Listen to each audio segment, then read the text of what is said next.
Resourceful Designer, Episode 32, Graphic Designing with a Retainer Agreement.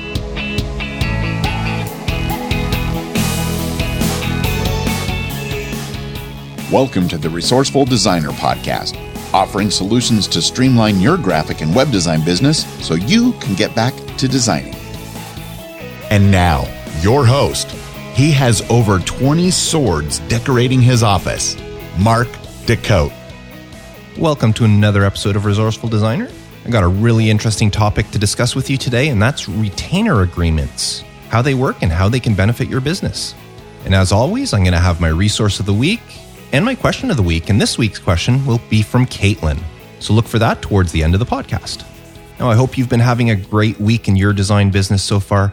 I've had a roller coaster of a ride in my week. I acquired a new website client, and I'm also designing a t-shirt for an old client of mine. She runs a dance school in town here, and for the past 13 years, going back to when I was working at the print shop, I've designed the logo for their yearly recital.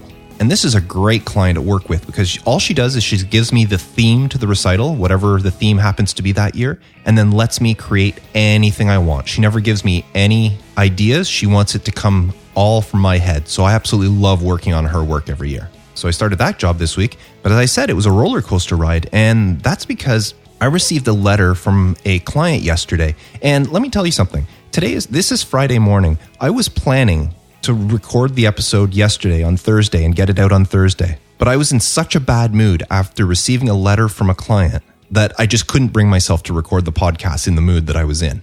And this was a new client that I just designed a logo for and done some business cards for. And he sent me a letter of frustration and saying that he won't be using my services anymore because he did not like my communication skills. Now, let me read a quote from what he said. I'm not going to name any names, obviously, but let me read a quote. It says, "I can't believe I'm even going to pay you after the terrible service I've been receiving over the past several weeks. This has taken much longer than I anticipated, and it didn't help that you went dark for an entire week during the process without so much as an explanation."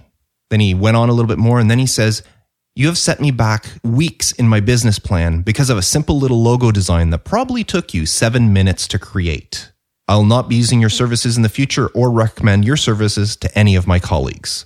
So you can understand after receiving this letter, the mood that it put me in.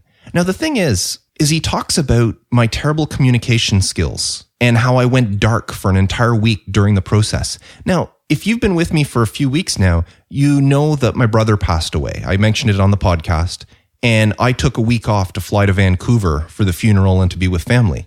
Well, that's the week he's talking about. Now, no, I did not let my clients know that my brother passed away, but I did send a letter out to them telling them that due to personal family matters, I will be out of the office for that week. Now, I talked to this client yesterday after receiving this email, and I explained to him that that's why I went away, was because of my brother.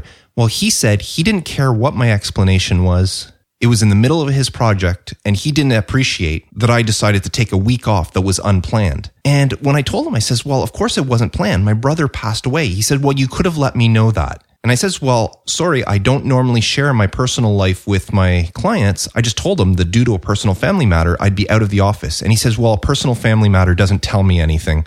And if I'm going to hide stuff from him, he doesn't want to do business with me." And then his little jab about a logo that probably only took me 7 minutes to create. I reminded him that I actually supplied him with 4 different logo designs, and he picked this particular logo. And I quote, "This logo is perfect. I've shown it around to everybody and everybody loves it. This will be the perfect front for my business," unquote. And I reminded him of that. And he says, yes, they do love it. But he says, yeah, but it's still so simple that it probably took me no time at all to design. Now, I didn't even bother trying to explain to him that, no, it didn't take me that long to design, but it took me over 25 years of experience to get to the point where it didn't take me that long to design. So anyways, all in all, this is a very small client. I know from talking with him that he doesn't have any money for any marketing or anything like that. He can barely scrape up the money in order to do the logo and the business cards. So I'm not going to fret too much about losing him. He did tell me at the end of the phone call that he's sorry, but he won't be using my services anymore, even after I explained everything. So I'm just going to wash my hands of him, but you can see what sort of mood I was in, and that's why I didn't record the podcast yesterday. I just didn't think it would be fair to you. Even just talking about it now, I'm getting a little riled up. But that's just all part of our business and what we have to deal with. So I lost one client this week, but as I said, I gained another one for a website, so it'll all balance out in the end. The pros and cons of running your own graphic design business. Well, on to more cheerful things. I want to thank all of you that have nominated Resourceful Designer for a podcast award. The nomination period is just about over. In fact, at the time of this recording, the nominations are open for just over a day now. They close at the end of the day on April 30th. So if you haven't nominated any podcasts, I encourage you to visit resourcefuldesigner.com/podcast awards. And that'll take you to a page that'll explain to you what you need to do. And I'd really appreciate it if you can nominate Resourceful Designer in the arts category with the URL resourcefuldesigner.com. And then we'll find out in a few weeks if the podcast is nominated for an International Podcast Award. So as I said, a few of you have already reached out to me to say that you have nominated the podcast. So I really appreciate that. I thank you for the nomination and trusting in this podcast. But if you haven't done so already, and it's something that you'd be interested in doing, you'll have to hurry up because the nomination period closes at the end of the day on April 30th. And by all means, don't just submit Resourceful Designer in arts. There's lots of other categories there that you can list all the other podcasts that you may listen to. So once again, you can get all the instructions by visiting resourcefuldesigner.com/podcast awards. And now on to my resource of the week. I've honestly don't remember if I've mentioned this resource before. I think I might have talked about it, but I don't know if it was actually my resource of the week. And if so, if I did in fact use it before, it's well worth mentioning again. And that's the website, whatthefont.com. Now, What the Font used to be a standalone website. Now it's part of MyFont. So when you visit whatthefont.com, you actually end up on MyFonts, and then you have to click the What the Font menu at the top to take you there. But this is a website that I've been using for years, well over a dozen years now, back when they were on their own and not part of MyFonts. And I sure hope that you're already familiar with this resource. If not, it is a wonderful way for discovering what font is used in a certain piece. And all you do is you upload an image, whether it's a PNG file, a GIF, or a JPEG, any image under 2 megabytes, you upload it. And then when you process it, some OCR software will go in, the optical character recognition. It'll show you what it thinks the characters are, and you can correct it if it's wrong. So if it's thought something was a letter D, but actually it's the letter O, you can change that. And then once all the letters were correctly guessed, when you hit continue, it'll give you a list of all the fonts that it thinks this font can be. And this has helped me so much over the years in finding fonts, especially when a client comes to me with something and they need something changed on one of their existing pieces. A lot of times it'll be the catchphrase under their logo. They'll want to do some changes to that, but they want it in the same font, and they're not going back to the original designer. They're getting me to do it. Or sometimes in my case, where I am in Ontario here, sometimes somebody will bring me an English piece, brochure, and ad, and they say, well, can you do a French piece for us? Because there's a lot of French publications around this area, and they want it to match exactly. So I'll have to find out what fonts they are. So as I said, I've been using What the Font for years for this. And it's not always 100% accurate. In fact, I'd say it's about 60 to 70% accurate, but that's a lot better than just trying to search online or search through your vast font database, try to figure out exactly what font it is. I've even used it for jobs that I've done before where I might have accidentally outlined all the fonts in Illustrator and not kept an original copy. And when I go back a couple of years later to look at something, I have no idea what font I used, but I know it's a font on my system, so I'll just quickly throw it into What the Font, and usually within a minute or two, the name pops up and I can go activate that font using Suitcase, and away I go. So that's my resource this week. Hopefully it's something you're already familiar with. It's been around for years, and it's been a blessing to many graphic designers and saved hours and hours of searching through font libraries. And now on to the main topic, graphic designing with a retainer agreement. Now, if you remember back in episode 11 of Resourceful Designer, where I talked about pricing strategies for your graphic design business, I talked about hourly rates and job rates, and when I got to value-based pricing, I mentioned how it's the Holy Grail of pricing, where you can determine how much a job is worth by the value it'll bring to the client and charge accordingly. And an example I used in that podcast was how if you design a logo for a mom and pop corner convenience store, you might charge them a couple of $100s. But if you design a logo for Pepsi Cola, you're going to charge them a few thousand, if not hundreds of thousands of dollars for the logo, just because you know that Pepsi Cola is going to get more value out of that logo than the mom and pop will for the logo for their corner store. So that's why I said it was the Holy Grail of the pricing strategies for your graphic design business. Now, in that podcast, I never mentioned retainers because retainer is not really a pricing strategy. But if you're going to look at the whole payment and your income, a retainer agreement would probably be a close second if I was to view it as a pricing strategy. So what exactly is a retainer agreement? Simply put, a retainer means you're being paid in advance for future work. Now, usually this can be on a monthly or a yearly basis where your clients will give you an amount of money up front, knowing that you will be doing work for them in the weeks and months ahead. What's nice about it is when you have a retainer agreement, it allows you to plan your work in advance because you know what work's going to be coming in. You've already been paid for it, so you know your client's going to be giving you this work. In some cases, it might be so many hours a week that you have to work for this client, or it might be a certain job you have to do. In my case, I had a client that I was doing newspaper ads for every Monday morning, and that was a client I had on retainer, and I knew that every Monday morning I had to work on their ads. Now, they paid me a fixed amount regardless of how long I actually spent on the job. So I was paid the same amount, whether it took me 4 hours to create an ad or it took me 20 minutes to create the ad. And in the end, it would kind of all balance out because some weeks would take longer and some weeks would be faster. And there has been times where on Monday morning, I'd sit down and 20 minutes later, I was done my work for that client. And there have been other weeks where I've sat down and it was past lunchtime and I was still working on their stuff. But we had agreed to a fixed rate, and that's what they paid me in advance for doing that work. So that was a retainer agreement we had.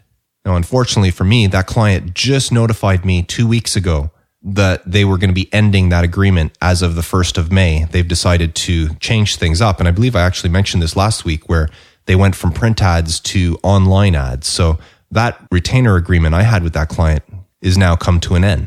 But having a retainer agreement, as I said, it allows you to plan your work in advance because you know what work's going to be coming in. And that's a stability you don't often have with traditional work because as graphic designers, you know that your work could come at any time. There's some weeks where you can be so busy that you're pulling your hair out because you don't know where you're going to find the extra hours to do it.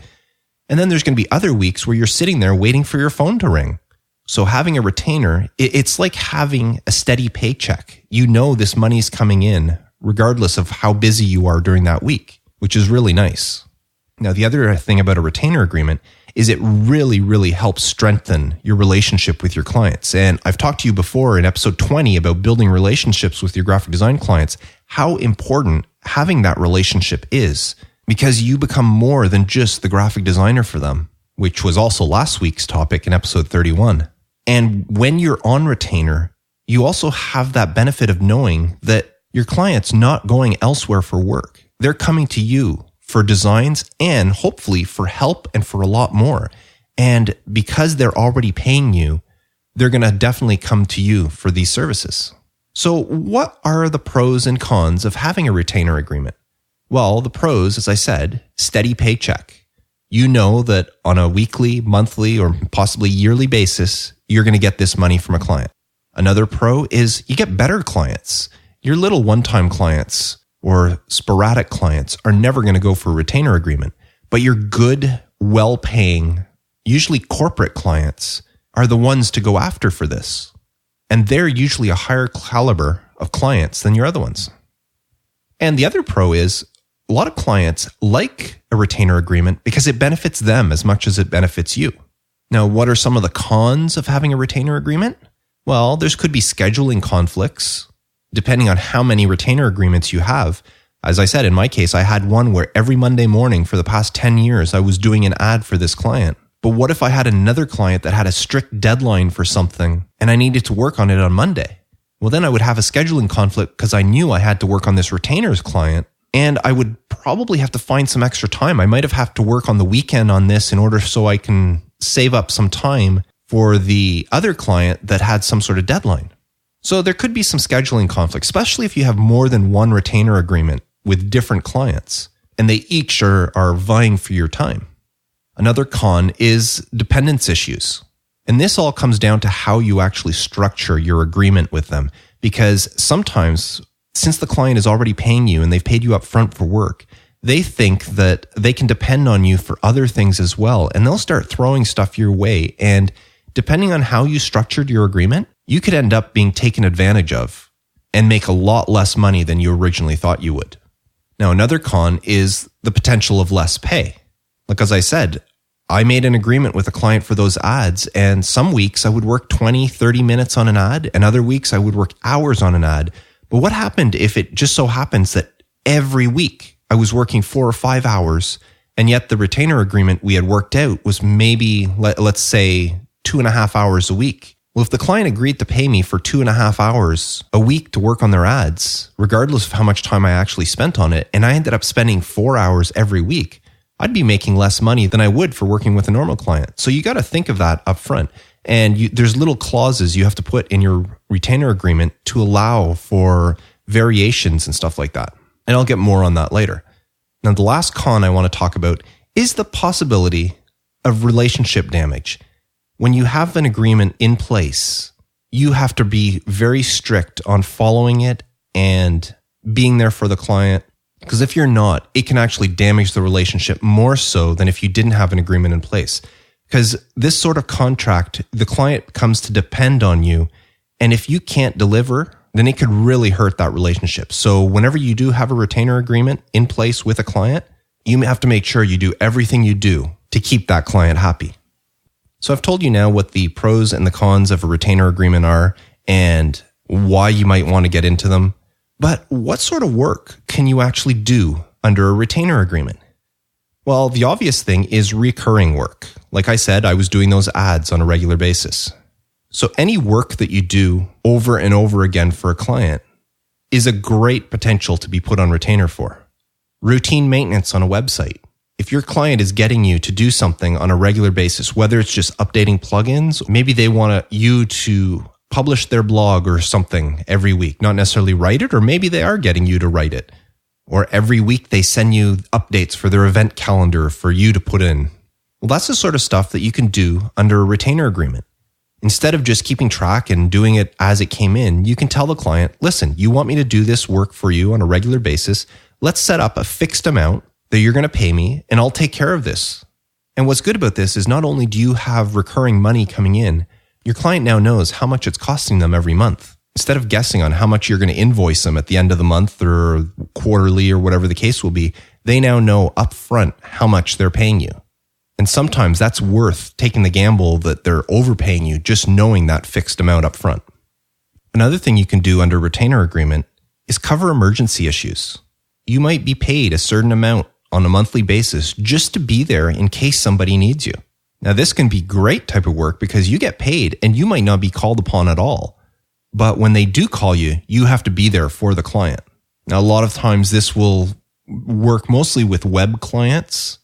If they're doing a lot of back-end stuff and they mess something up on their website, they want to know that you're there to fix the problem whenever it happens and whenever they need you.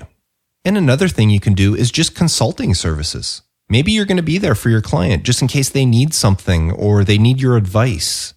And they can pay you up front for this sort of stuff, for them to be able to call on you when they need you for marketing advice or strategic planning or whatever the case may be. So now I want to talk about the retainer agreement itself. Now, as I just said, not all work fits into a retainer agreement. Continuing jobs and reoccurring work are the ones that benefit the most from a retainer agreement. Periodic work or sporadic work, such as building websites or in some case doing ads or just regular marketing material, may not work as well depending on how you work out the agreement. Website maintenance after you've built a website for a client is the perfect opportunity for a retainer agreement. Now, as I mentioned earlier, having a poorly planned retainer agreement can possibly result in you being taken advantage of. So it is strongly recommended that when you start on retainer with a client, that you lay out the groundwork and specify what does and what does not fall under the retainer agreement. Maybe you agree that your monthly maintenance for the website with updating plugins, making sure WordPress is up to date if you're running WordPress, checking for broken links, and all that stuff might be under the retainer agreement. But installing a new plugin or creating a new section of the website or going to create a new product page or updating some sort of page, maybe their employee page, and you're going in to change who's working there and remove some employees that are not there anymore. That sort of work might not fall under the retainer agreement. In that case, you would be charging extra to your client. So you have to specify upfront what is and what is not in the retainer agreement. Now, a lot of that will be determined by what type of retainer you agree on. And there's a bunch of different ways you can do this. One way you can do it is you have a set fixed amount of hours that you work in a given time. So maybe your client agrees to pay you for 5 hours of work per week or 10 hours of work per week. And maybe they have projects that take much, much more than that, or you've got some ongoing things that you're doing for them on a regular basis. And you just keep track of your hours and you put in 10 hours of work per week. And when your 10 hours are done, that's it. And then you pick up again the following week. And the client pays you up front for all this time. And that's a great way to do it. Another type of retainer you can do is a fixed number of jobs in a given period of time. Like in my case, it was 1 ad per week. If the client required any other services from me, I would bill them extra. But that fixed amount that I was getting was to cover 1 ad per week. It didn't matter how long it took me to do the ad, they were paying for 1 ad. Now, a little different take on the hours of work in a given time could be the dollar amount you need to work off. So in some cases, a client may say, I'll pay you $1,000 right now, and you just keep track of your hours until you've worked off that $1,000, and then we'll negotiate something else or whatever. But that way, the client knows that you are focused on them, and they kind of want a priority. And a lot of times the client asks for a discount in cases like this. So maybe if you bill a certain amount per hour, the client might say, I agree to pay you X amount of money up front, but you give me a discount on your hourly rate as you work it off. So if you charge $100 per hour, maybe the client will say, I'll give you $1,000 up front, and then you just work off your hours, but you work them off at $75 an hour for me. And then it's up to you to say, is it worth it?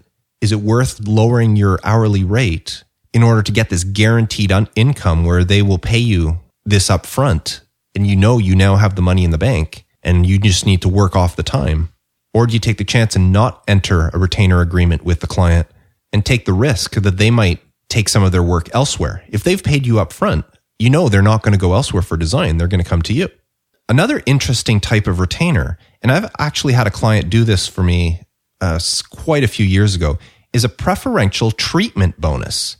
I had a client that called me up one day and needed something done right away. And I told them that I couldn't get to it today. I could only get to it the next day because I was in the middle of another job. And we ended up getting the job done. But the client came to me afterwards and said, what would it take for you to drop everything you're doing in order to work on our project?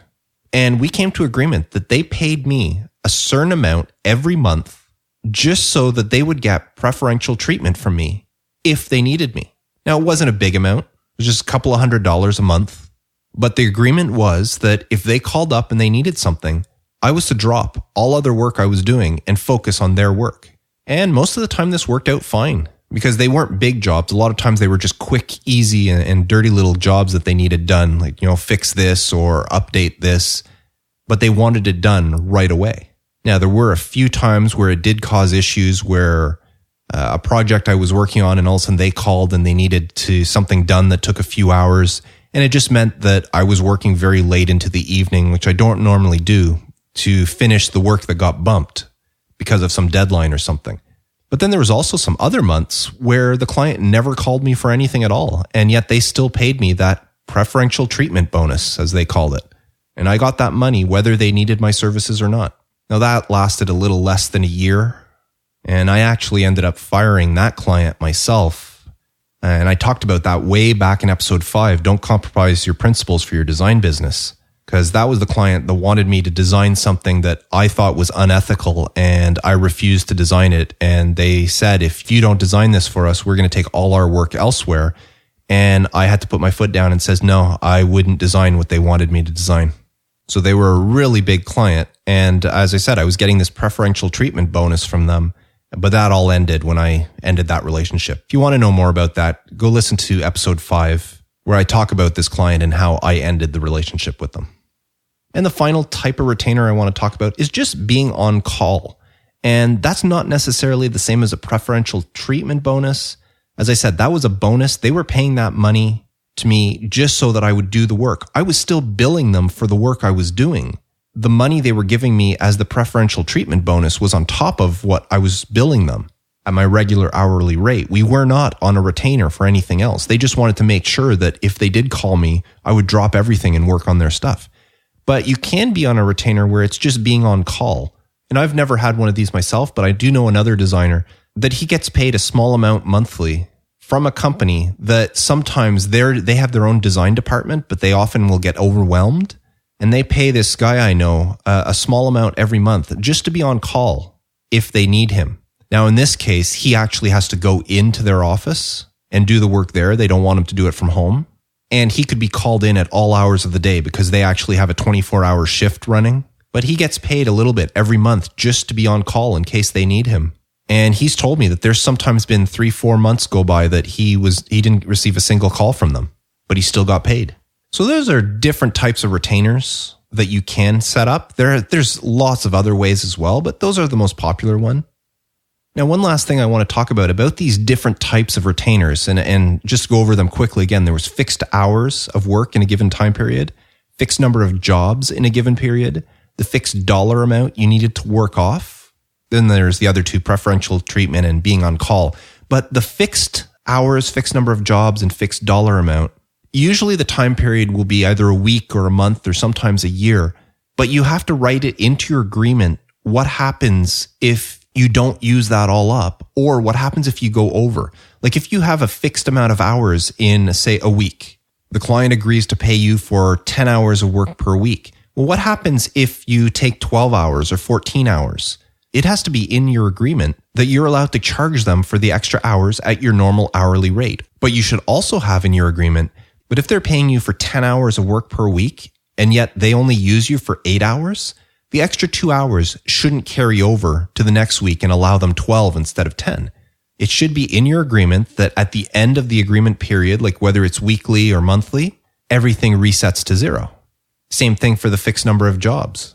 The client I had was paying me for 1 ad per week to go into a local newspaper. Now, every once in a while, they would have an ad for me to do that would be going into a magazine, something other than my normal ad. Well, they were paying me for 1 ad per week. So any other ads I did, I would charge them extra for it. And that was agreed upon. Same thing with the fixed dollar amount. If a client says that they're going to pay you $1,000 a month and you have to work off that time, well, if you're only partway through the month and you've already worked off the $1,000, your agreement should state that you can charge them an hourly rate for everything beyond. And your agreement should also state that you keep the full $1,000 even if you don't reach that amount during the month. So you get to see how the retainer can help you in that way. The client pays you for 10 hours of work per week and you're only doing 5. You just doubled your hourly rate if that's what it was based on. So when is a good time to set up a retainer agreement with a client? For most things, when you first meet a client is not a good time to do it. The best time is when you're doing more and more work for a smaller segment of clients. If you have a whole bunch of clients, you're working with 20, 30 different clients, then you might not want to be in a retainer agreement with any of them because you're going to be stretched too thin. But if you've gotten to the point in your career where you have maybe 5 to 10 steady clients that you work on a regular basis, those are the clients that you want to approach with the retainer agreement and see if it'll work for both of you.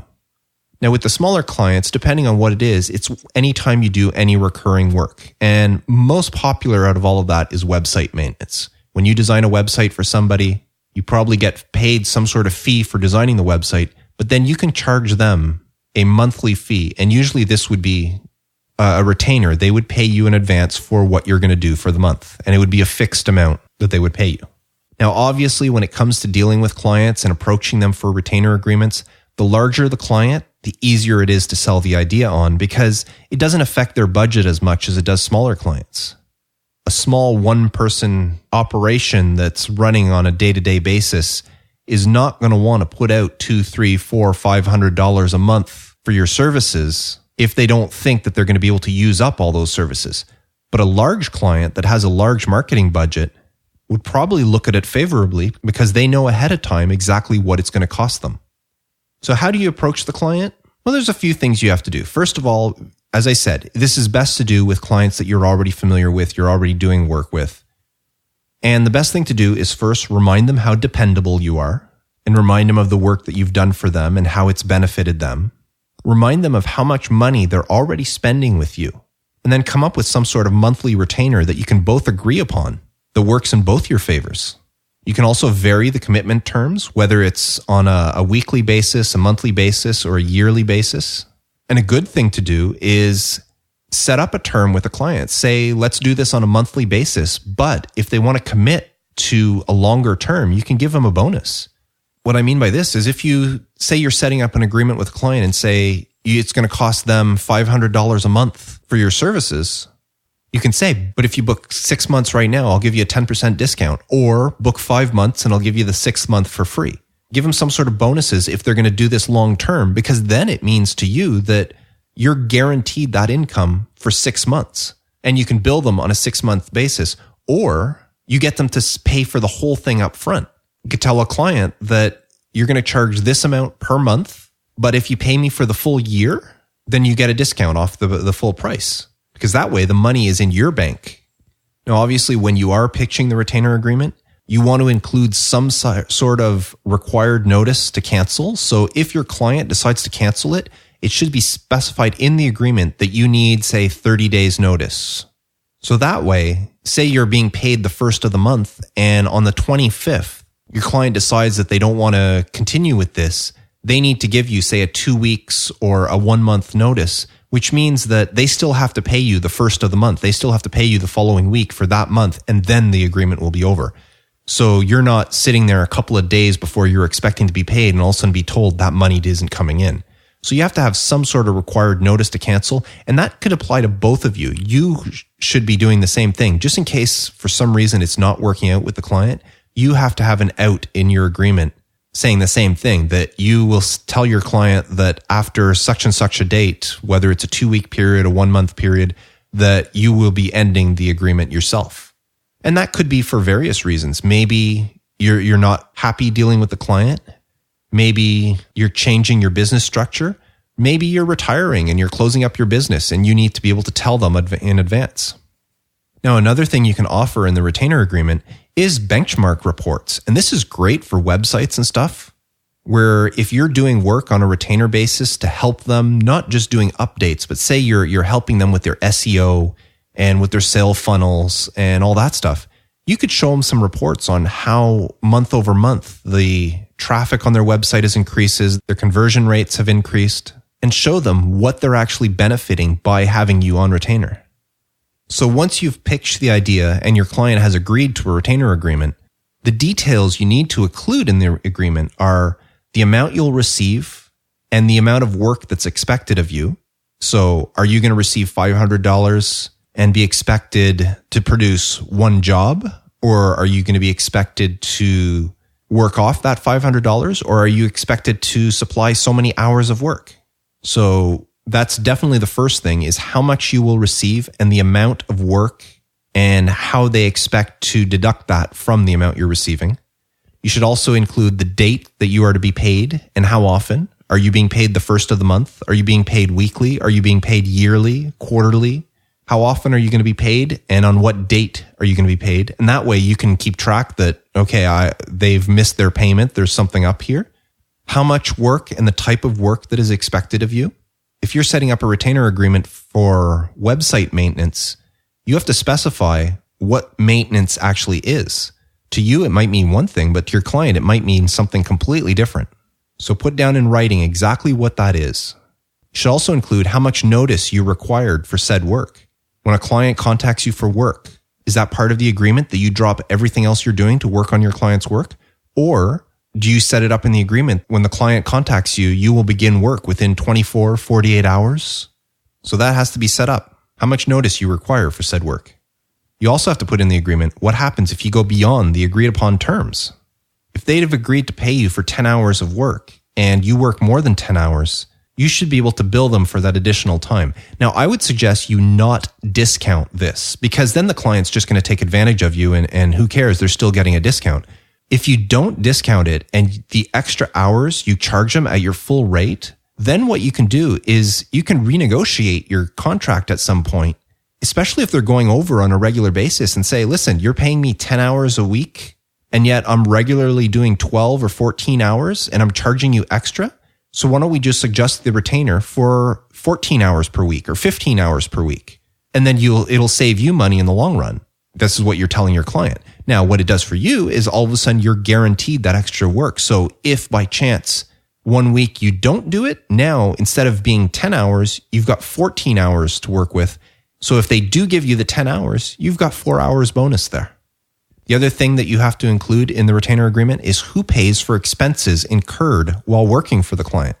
If you're designing stuff for them and they need some photographs and you go buy some stock photos or you hire a photographer, who is paying for that? Is that part of your retainer agreement price that they're paying, or are they going to pay on top of that? Same thing with, like, say, website maintenance. If you're doing maintenance work on a website and there's a premium plugin that you have to pay, say, on a yearly basis, are they paying that plugin's price, or are you including it in the fee?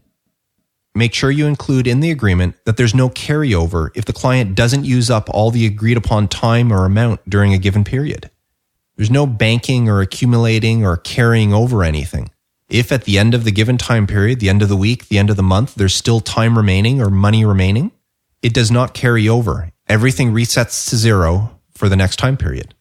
In the agreement, as I talked about before, you have to include what is required to end the retainer relationship and what sort of period is included in that. And of course, anything else that you can think of that pertains to the project, the job, the client, and so forth. And one more important thing to include is include an end date.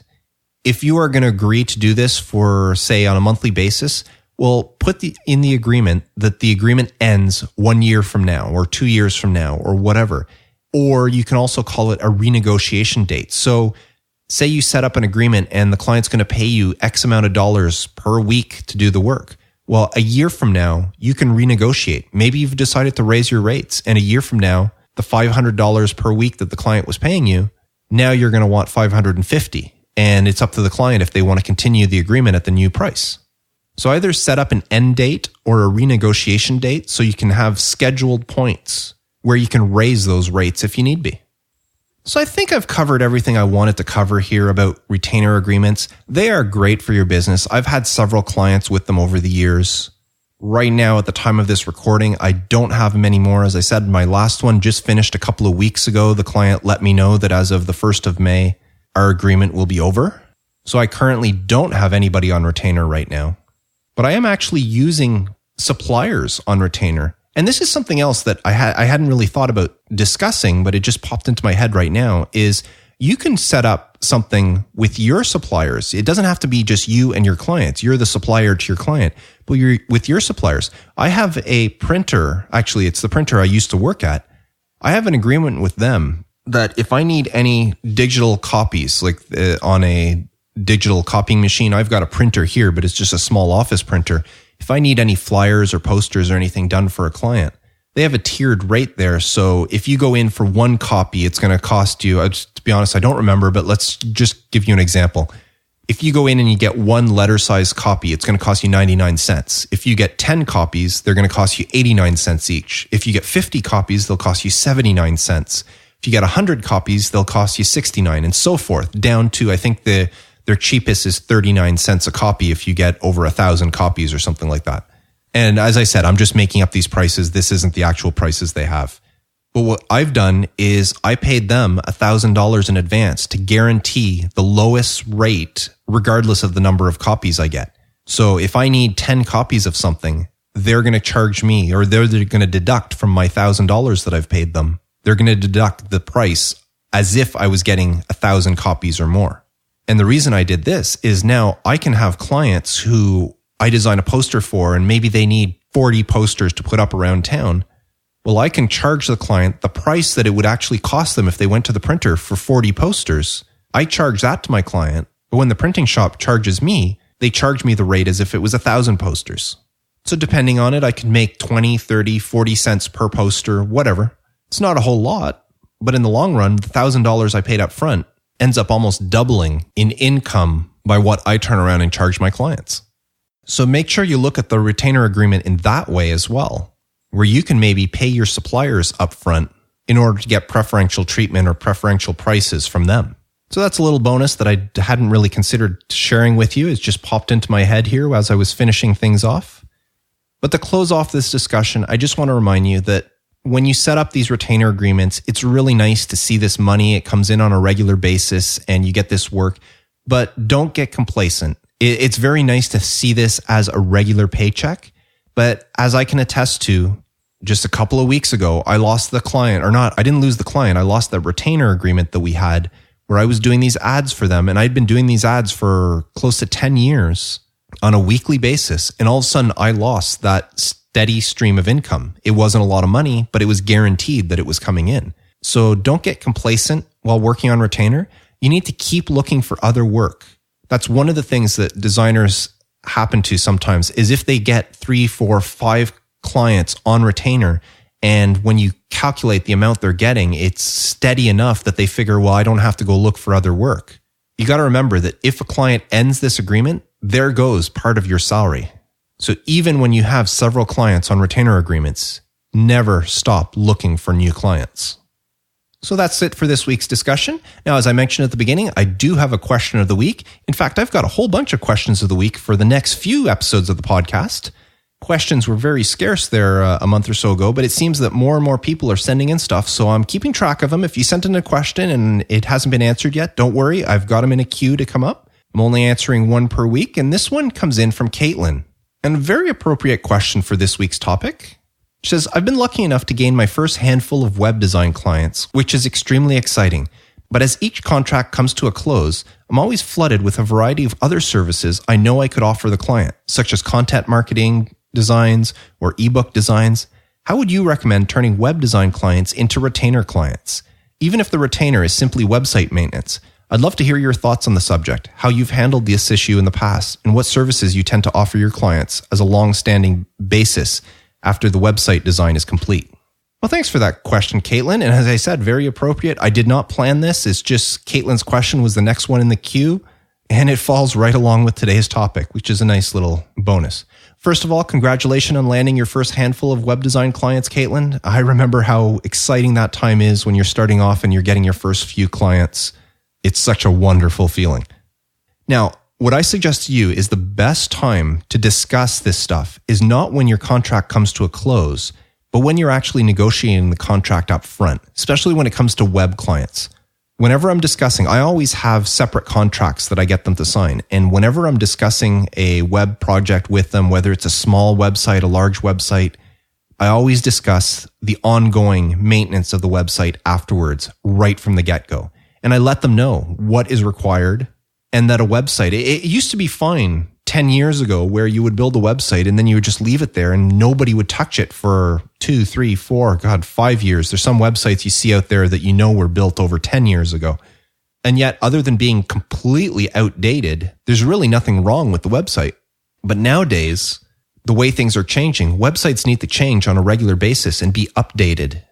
So if you let your clients know right from the get-go that this is stuff that is required. And I always give my client the option if they want to take care of it themselves. Like updating a plugin is not a big issue. You just go into your backend of WordPress, if that's the platform you're using, and you click update a plugin. But I also let my clients know that sometimes updating a plugin could cause problems and your website could crash and so forth. And then if that is the case and you don't realize it, then you can have a website that's partially down for a bit. Or if it does happen and then you try to get a hold of me to fix the issue, I might not be able to jump on it right away.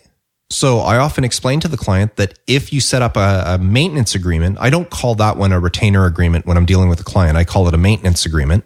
And I tell them that for a fixed amount, I will go into their website once a month, update any plugins that need updated, and make sure that all the web links and everything on the website is working properly. And what I normally do is I set it up on a monthly basis. I tell them the amount, and usually the amount is determined by the size of the website and how many plugins and that. And I will tell them this is how much it's going to cost you per month, but I will give them 2 months free if they pay for the full year. And out of every client that I've had, I've never had a client want to pay monthly. When I tell them that they'll get 2 months free, if they pay for the full year, they've all opted for that option. Now, the great thing about website maintenance is most of the time, I'd say 95% of the time, it goes really smoothly. So you go in there, you click a few updates, everything gets done, and then you move on. And the 5-10 minutes it took you to do that, you just earned your monthly income from that maintenance agreement. And usually the 5% of the time that something might break, then you have to spend a little bit of time fixing it. But overall, when you look at the entire thing, even giving 2 months discount, or 2 months for free, I should say, I still come across ahead in the end. So that's how I handle website maintenance. I always get them to sign a contract up front along with the design contract. The other thing I kind of do to spruce this up is I charge hosting to my clients because they're hosted on a server that I manage or that I purchase space on.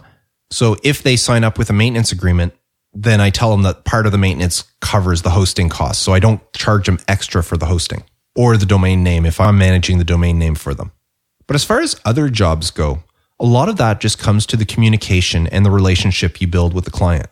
A lot of times what I'll do is I'll build a website for a client and then I'll tell them afterwards, well, what other marketing materials do you have and how closely are they tied into the website? And when the client says, well, I don't know what you're talking about, and I'll ask them, do you have a flyer or a brochure or something you use? And if they say yes, I say, well, how closely does it resemble the website? And usually I know this up front because I've designed the website, and since I didn't design the brochure, I know that they don't really match. And that's when I get into talking to them about branding and brand awareness and how all your marketing materials should have a similar feel to it. And I ask them, I says, do you want me to redesign your brochure or your pamphlet or your poster or whatever their marketing material is? Do you want me to redesign it so that you have a coherent and consistent look across everything? And more often than not, I end up getting some good print design jobs because of that. Now, I'll tell you a little secret. Don't go asking them directly if they want you to redesign the stuff. What you do is go ask them, now that you've built a website for them, ask them, how are they promoting the website? And a lot of times client will say, well, I don't know, or I'm not really promoting it. And then you can go in with suggestions. And that's when you start talking. And this is how you build the relationship. You become that strategic partner that I keep talking about with them, is when you start talking strategy on what they can do. Is their website listed on their business vehicle? Is that something you'd like me to arrange for you to have the website put on in vinyl letters or something on the side of your vehicle? You need some sort of marketing pieces in your lobby so when people come visit your business, they can see right away what the website address is and to help promote it so that when they go home, they're still thinking of you. Because that's something a lot of people are not really thinking of is in their lobby when people come to their business. It's one thing to put it on your truck or to put your website on your ads and all that stuff. But when people walk into your business, is there anywhere inside your business that actually tells the client what your website is in case they want to follow up with you afterwards without picking up a business card or a flyer that might be there? So I'll often talk to clients about pop-up displays or even banners to put up or even something more classy and having some sort of lettering put up on the walls that shows the website.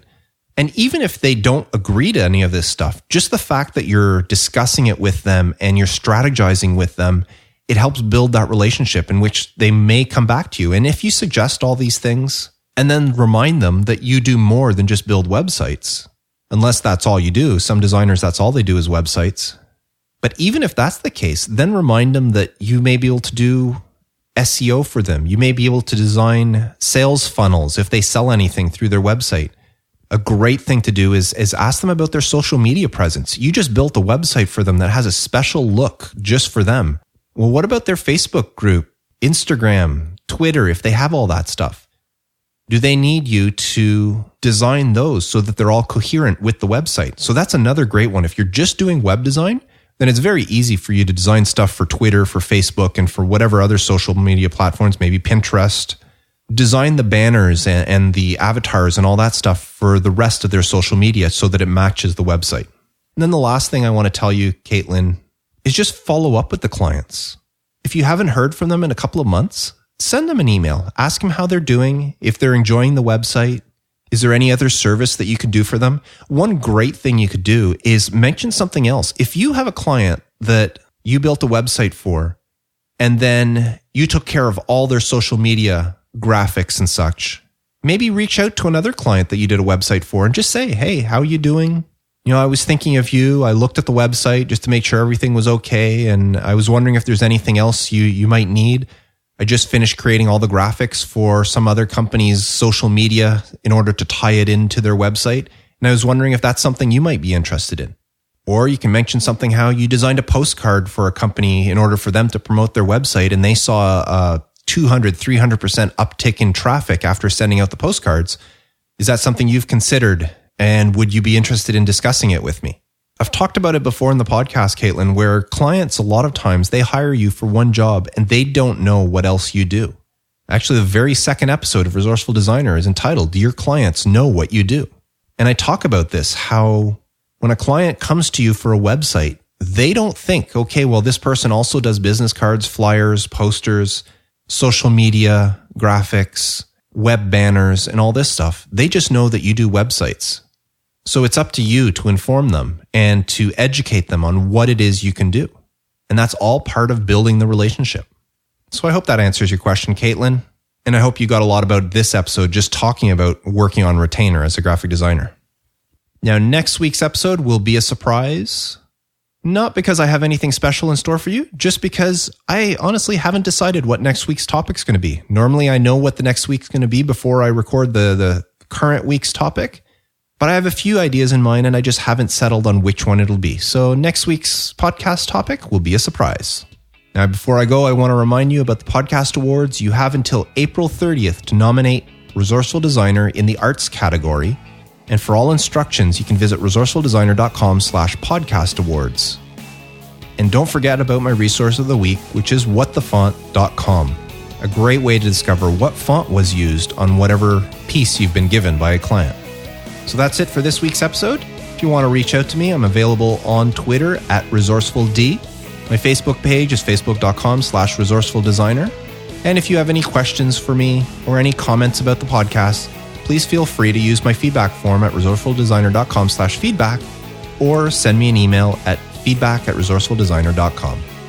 Until next week, I wish you all the best in your graphic design business. I'm Mark Decote, reminding you to stay creative. Thanks for listening to the Resourceful Designer Podcast at resourcefuldesigner.com.